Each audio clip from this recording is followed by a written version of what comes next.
Hello friends, मैं Abhishek Joshi, electrical engineering black group of companies.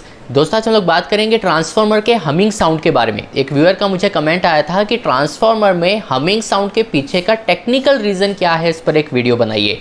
देखिए, transformer में हमिंग साउंड होता है, ये हम सबको पता है, पर अगर इसको टेक्निकलिटी के साथ आपको इंटरव्यू में पूछ लिया जाए तो वहाँ पर किस तरीके से आंसर देना है, कौन से टेक्निकल कॉन्सेप्ट को आपको टच करना है इसका आंसर देते हुए, ये आज हम लोग देखेंगे इस वीडियो में। इसके अलावा उनका ये भी कहना था कि ट्रांसफार्मर में जो हमिंग साउंड आता है उसे अलार्मिंग कब माना जाए, ये भी उन्हें जानना है। तो आज की इस वीडियो में हम लोग इस चीज़ को भी कवर करेंगे कि ट्रांसफार्मर में हमिंग साउंड आता है, ये तो हम सबको पता है, पर इसको अलार्मिंग कब माना जाएगा, ये कैसे आप गेस करें, ये सब आज हम लोग देखने वाले हैं इस वीडियो में। तो दोस्तों, बिना टाइम वेस्ट किए शुरू करते हैं। तो दोस्तों, मैं आपको शॉर्ट में टू द पॉइंट बताता हूं कि इसके पीछे का कॉन्सेप्ट क्या है। देखिए, जब भी हम लोग ट्रांसफार्मर को चार्ज करते हैं, यानी कि सिंपल लैंग्वेज में जब भी आपका ट्रांसफार्मर ऑन होता है तो वहाँ पर ट्रांसफार्मर कोर में मैग्नेटिक फील्ड डेवलप होती है। अब क्योंकि हमारा जो ट्रांसफार्मर है ये एसी सप्लाई पर वर्क करता है और जो एसी सप्लाई होती है वो अल्टरनेटिंग नेचर की होती है, इसलिए आपके ट्रांसफार्मर में जो मैग्नेटिक फील्ड प्रोड्यूस होती है वो भी अल्टरनेटिंग नेचर की होती है।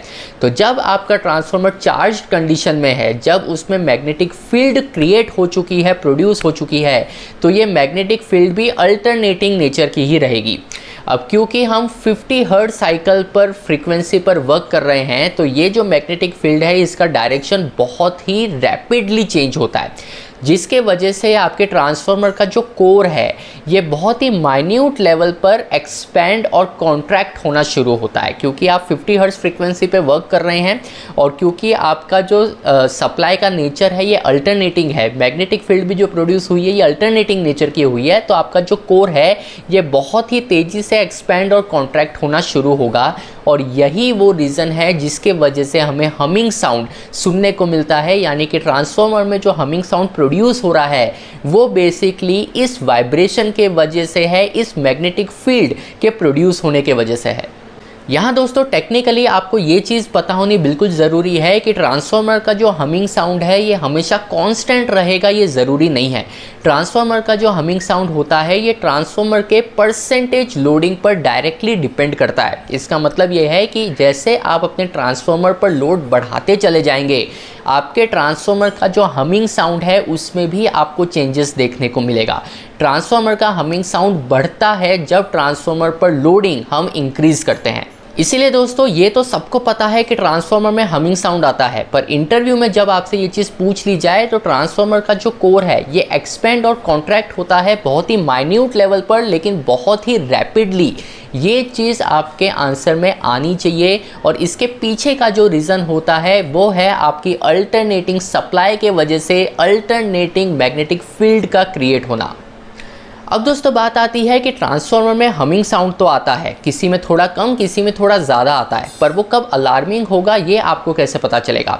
देखिए, इसके लिए सबसे ज़्यादा ज़रूरी तो ये है कि आपके जो भी इक्विपमेंट है, चाहे वो ट्रांसफार्मर्स हो, मोटर्स हो, आपके सबस्टेशंस हो, वहाँ पर रेगुलरली राउंड लेना आपके लिए बहुत ज़रूरी है, ताकि इस तरीके के जो सिम्टम्स है ये आपको तभी पकड़ में आएंगे जब आप रेगुलरली उस हमिंग साउंड को सुनेंगे। जब भी आप सबस्टेशन में जाते हैं, स्विच यार्ड में जाते हैं, आपको ये चीज़ पता चलती है कि कौन सा ट्रांसफार्मर कितने % लोड पर चल रहा है और उस पर्टिकुलर लोड पर उसके हमिंग साउंड के कितने हमिंग साउंड है उसमें। तो अगर मान लीजिए कभी आप राउंड पे जाते हैं और अचानक आपको ऐसा लगता है कि आज ट्रांसफार्मर का हमिंग साउंड बढ़ गया है, तो आपको तुरंत उसका परसेंटेज लोड एक बार चेक कर लेना चाहिए कि ट्रांसफार्मर का लोड भी अगर इंक्रीज़ हुआ है तो हमिंग साउंड भी इंक्रीज़ होगा। लेकिन अगर मान लीजिए ट्रांसफार्मर हमेशा से ज़्यादा गर्म लग रहा है, हालांकि जब ट्रांसफार्मर पर लोड बढ़ेगा तो ट्रांसफार्मर की हीटिंग भी बढ़ेगी क्योंकि लॉसेस बढ़ जाएंगे, लेकिन अगर उसमें आपको स्मेल आ रही है, अगर आपको ऐसा लग रहा है कि ट्रांसफार्मर में हमिंग साउंड बहुत ज़्यादा है, पहले इतने लोड पर इतना साउंड नहीं आता था, तो आपको उसका इंस्पेक्शन ज़रूर प्लान कर लेना चाहिए, ताकि ये चीज़ हम थोरोली चेक कर लें कि ट्रांसफार्मर के में जो हीटिंग हो रही है, स्मेल आ रही है, या जो हमिंग साउंड अचानक से बढ़ गया है, जितने % लोड पे पहले चलता था उतने ही लोड पे ज़्यादा साउंड अब आने लगा है, तो हमें इंस्पेक्शन करना कंपल्शन है। तो दोस्तों ये वीडियो अगर आपको पसंद आया हो, इंटरव्यू में अगर आपसे कोई पूछे तो ये सारी चीज़ें हैं जो आपको आपके आंसर में इंक्लूड करनी चाहिए। और भी कोई चीज़ है जो आप शेयर करना चाहते हैं, आप कैसे चेक करते हैं कि आपके ट्रांसफार्मर का हमिंग साउंड बढ़ा है कि नहीं बढ़ा है, ये आप मुझसे कमेंट बॉक्स में बिल्कुल शेयर कर सकते हैं। मैं आपसे मिलता हूँ अगले हफ्ते ऐसे एक इंटरेस्टिंग टॉपिक के साथ। तब तक अपने ध्यान रखिए। Good bye.